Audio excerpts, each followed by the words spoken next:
केंद्र सरकारଙ୍କ कलाश्रम आईन भारतीय न्याय संहिता और नागरिक संहिता लागू पाई उद्यम विरोध में केंद्रीय ट्रेड यूनियन पक्षरु समग्र देश में सेप्टेम्बर 23 तारिख को कला दिवस भाव पालन करा जाउथिबा बेले एने बालेश्वर में श्रमिक संगठन समूह समन्वय समिति पक्षरु जिलापालଙ୍କ कार्यालय सम्मुख में विक्षोभ प्रदर्शन करा जायछि। तेबे एथिरे पूर्व प्रचलित 44टी श्रम आईन बदल में 4टी श्रम कोड सह भारतीय नागरिक संहिता और भारतीय न्याय संहिता बातिल पाई श्रमिक नेता माने दाबी जणाइथिले। एथिसहित श्रमिकों को 26,000 टंका दरमा, पीएफ पेंशनर को मासिक 9,000 टंका पेंशन प्रदान एवं केंद्र और राज्य सरकारଙ୍କ अधीन रे समस्त खाली पदवी पूरण पाई सेमाने दाबी जणाइथिले। एही अवसर रे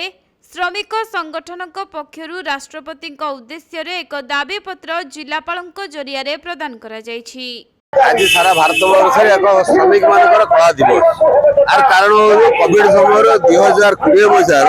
जिते लोक यातायात करें से समय 44 श्रम आईन को 4टा श्रम कोड परिणत कर विरुद्ध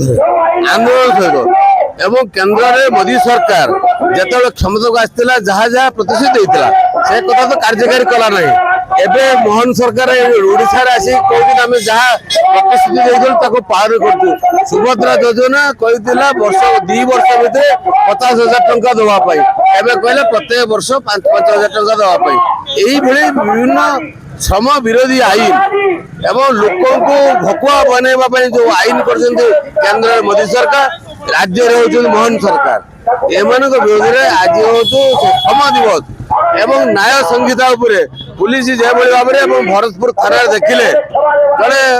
मेजर जनरल तार झील को एवं जड़े मेजर मेजर को जो भाव थाना अटकी रखिकी जो भाई अपमानित कले जो भाव बसई रखिले भारतीय न्याय संहिता आईन 2023 विरोध में आज एक कला दिवस ये कला दिवस विरोध में समस्त श्रमिक संगठन ये समस्त आम एकजुट ये प्रतिवाद कर। बालेश्वर प्रसन्नजीत सेठी रिपोर्ट कोणार्क लाइव।